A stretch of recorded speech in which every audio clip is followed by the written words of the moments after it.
నమస్తే. Welcome to our channel. నేను మీ పద్మావతి. ఈరోజు మనతో పాటు సీనియర్ అడ్వకేట్ రామారావు గారు ఉన్నారు. ఆయనతో మాట్లాడి మరిన్ని విషయాలు తెలుసుకునే ప్రయత్నం చేద్దాం. ఈ అల్లు అర్జున్ గారి మీద అండ్ ఇంకోటి థియేటర్ వాళ్ళ మీద కేసు పెట్టిన వాళ్ళు ఎవరైతే ఉన్నారో ఆయన ఇప్పుడు ఆ కేసుని నేను వాపస్ తీసుకుంటున్నాను. అల్లు అర్జున్ గారు జైలుకి వెళ్ళడం నాకు కూడా బాధాకరంగా ఉంది. నా కేసుని నేను వాపస్ తీసుకుంటున్నాను అని అనేసి అంటున్నారు. మరి ఇలాంటి పరిస్థితుల్లో వెంటనే ఆ కేసు ఏదైతే ఉందో దాన్ని వాపస్ తీసుకునే అవకాశం ఉందంటారా అసలు? ఇప్పుడు కొన్ని కాంపౌండబుల్ అఫెన్సెస్ ఉంటాయి చట్టంలో. ఏంటంటే కాంపౌండబుల్, నాన్ కాంపౌండబుల్. మనము we follow an adversarial system of criminal trial.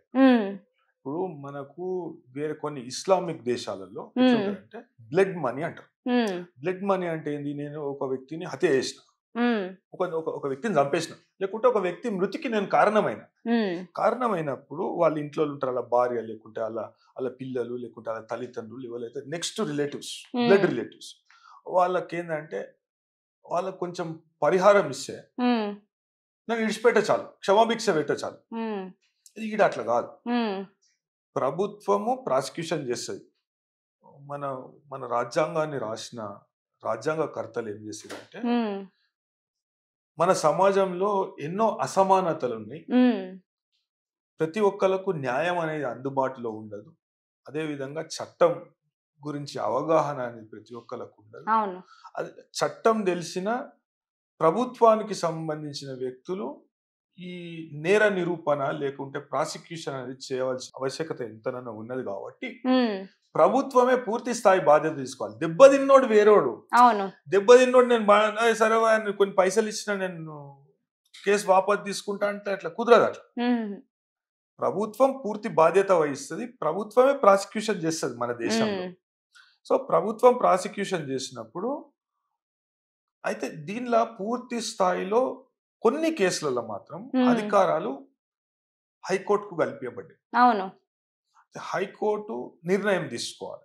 ఇప్పుడు ఆల్రెడీ ఒక క్వాష్ పిటిషన్ అనేది వేస్తుంది కాబట్టి అంటే అది ఇన్హరెంట్ పవర్, అత్యున్నతమైన అధికారాలు హైకోర్టుకు లేకుంటే సుప్రీం కోర్టుకు ఉంటాయి.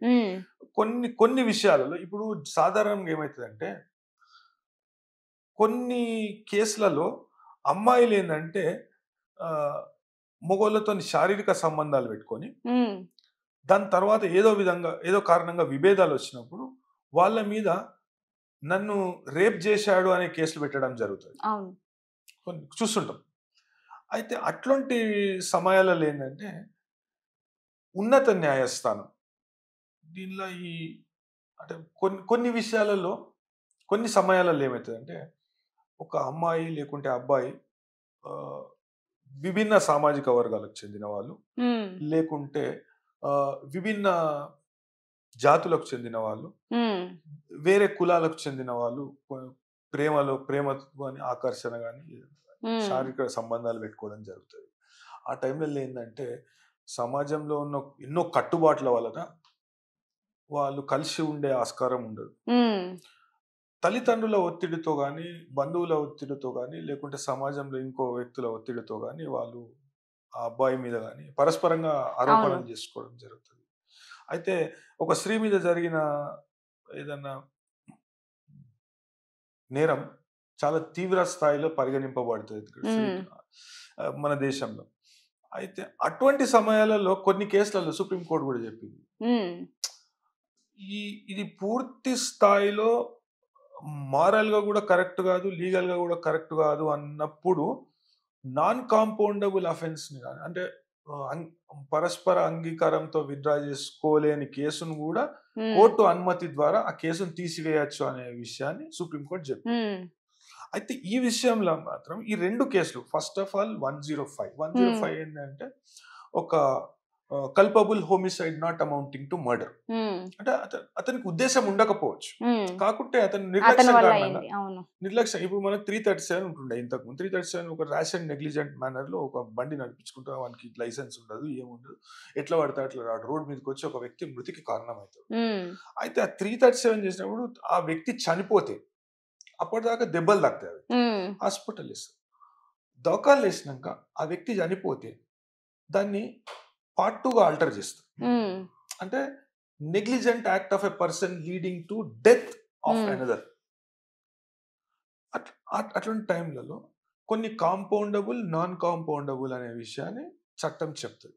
అంటే వాళ్ళు పరస్పర అంగీకారంతో కోర్టు ముందటకు పోయి కోర్టులు చెప్తే కోర్టు కేసు కొట్టేసే అవకాశం ఉంటుంది.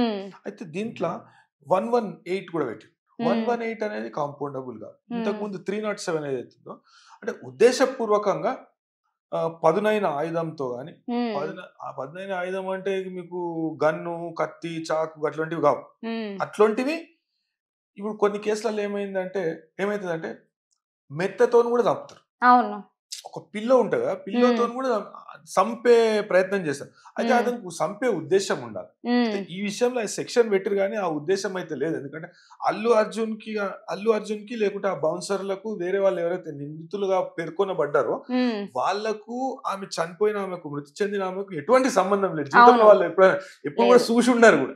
అయితే ఈ సెక్షన్ వర్తించదు. అయితే దీనిపై ఉన్నత న్యాయస్థానాన్ని వాళ్ళు ఆశ్రయించవచ్చు. ఉన్నత న్యాయస్థానం ఇవన్నీ అంశాలను పరిగణనలోకి తీసుకొని ఒకవేళ ఈ కేసు కంటిన్యూ చేయడం అనేది ఫ్యూటైల్ ఎక్సర్సైజ్.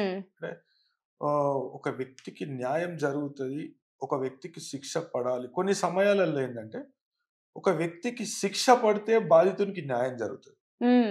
కొన్ని సమయాలలో ఏంటంటే శిక్ష పడకపోతే ఆ వ్యక్తికి న్యాయం జరుగుతుంది. అదే ఇప్పుడు మహాత్మా గాంధీ చేస్తాడు. ఏం చెప్తాడంటే court of conscience is above all the courts which are established on this land. అంటే ఆత్మసాక్షి అనేది మన న్యాయస్థానంలో జరిగేదానికంటే మన ఆత్మసాక్షి గొప్పది. మన ఆత్మసాక్షి చెప్పినదే మనం చేయాలి. లేకుంటే సమ్ టైమ్స్ అట్లాంటి అంటే ఇప్పుడు మనం చెట్టు కింద కూర్చొని ఒక తస్వ చేస్తాం, అరే దీనికి అన్యాయమైన గ్రామ న్యాయాలయాలని ఉంటాయి. అప్పట్లో గ్రామ న్యాయాలయాలు ఉంటాయి. ఇప్పుడు యాక్ట్ కూడా తీసుకొచ్చింది. నథింగ్ బట్ పంచాయతీ. అది అట్లా పంచాయతీ చిన్న చిన్న వీటికి చిన్న చిన్న గ్రామ పంచాయతీ అనేది జరుగుతూ ఉంటుంది చిన్న చిన్న ఏరియాస్ లో ఇప్పటికీ కూడా.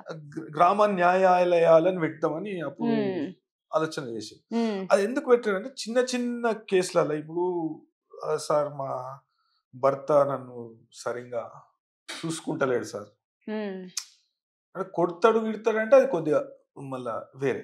చూసుకుంటలేడు సార్, మా మధ్యలో అన్యోన్య భావాలు లేవు సార్, లేకుంటే మా పిల్లలు సతాయిస్తుంది సార్, లేకుంటే చిన్న చిన్న పెట్టి అఫెన్సెస్, చిన్న చిన్న చిన్న దొంగతనాలు, చిన్న చిన్న విషయాలు వాళ్ళు కూర్చొని పరిష్కరించుకుంటే బాగుంటది అనే విషయాన్ని ప్రభుత్వాలు కూడా గుర్తించినాయి. మన రాజ్యాంగంలో కూడా అట్లాంటి ఒక వ్యవస్థ అనేది పొందుపరిచింది. ఈడ చూస్తే మనం ఇది ఒక పూర్తిగా నిర్లక్ష్యపూరితమైన వైఖరి అని మనం అనొచ్చు. అల్లు అర్జున్దే కాదు, అందరిది. థియేటర్ యాజమాన్యం కూడా ఇవి మొత్తం పటాకులు కాలుస్తున్నారు, మీరు ఇంత పెద్ద పెద్ద సౌండ్ బాక్స్లు పెట్టి ఇది పెట్టి అది పెట్టి. ఇప్పుడు 10 గంటల తర్వాత ఎటువంటి అనుమతి లేదు. మన కాడ కూడా ఎటువంటి సౌండ్ పొల్యూషన్ డెసిబుల్స్, మన కాడ కూడా డెసిబుల్స్ చాలా ఎక్కువ ఉన్నాయి అని చెప్పేసి ఆ మధ్యలో మొత్తం బంద్ చేసి డీజేలే బంద్ చేసి మొన్నటిదాకా డీజేలే బంద్ చేసి 144 కూడా పెట్టి. అట్లాంటి టైంలో ఆడ ఎంత పెద్ద ఇవి ఉన్నాయంటే ఎక్విప్మెంట్ మీరు చూస్తే పరిచయం అవుతారు. పెద్ద పెద్ద ట్రస్సులు వేసి అవన్నీ పెట్టేదాకా పోలీసులు ఏం కళ్ళు మూసుకురా, కళ్ళకు గంతలు కట్టుకురా, లేకపోతే ఇంకేమైనా చేస్తురా? ఇప్పుడు కేవలం ఒక అల్లు అర్జున్ అనే ఒక సెలబ్రిటీకి ఒక బౌన్సర్ లెక్క వివరిస్తే ఆడ లాఠీ చార్జ్ చేసే అవసరం అనేది లేకుండే. పూర్తి స్థాయిలో పోలీస్ ఫెయిల్యూర్. పోలీస్ వాళ్ళ మీద శాఖాపరమైన చర్యలు తీసుకోకుండా ఈ కేసు ఓన్ మీద పడితే ఉన్నోని మీద లేనోని మీద అంటే కేసు కట్టిన విషయం చాలా మంచిగా నేను స్వాగతిస్తున్నాను. అదే నేషనల్ హ్యూమన్ రైట్స్ కమిషన్ లో కేసు వేసిన తర్వాతనే దీనిలో మీకు ఇంకో విషయం తెలుసా, ఎఫ్ఐఆర్ అప్లోడ్ చేయలేదు. దీంట్లో అల్లు అర్జున్ కి ఎఫ్ఐఆర్ దొరుకుతుంది, వేరే నిందితులకు ఎఫ్ఐఆర్ దొరుకుతుంది, వాళ్ళు పోతారు హైకోర్టులో కేసు వేస్తారు, లంచ్ మోషన్ మూవ్ చేస్తారు, అన్ని జరుగుతాయి.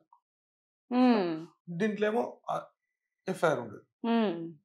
పారదర్శకంగా ఉండాలని సుప్రీంకోర్టు ఇచ్చిన తీర్పు ప్రకారం ప్రతి ఎఫ్ఐఆర్ అనేది మీరు ఆటోమేటిక్ వితిన్ 24 hours అప్లోడ్ చేయాలి అనేది మార్గదర్శకాలు ఉన్నాయి, ఆదేశాలు కూడా ఉన్నాయి.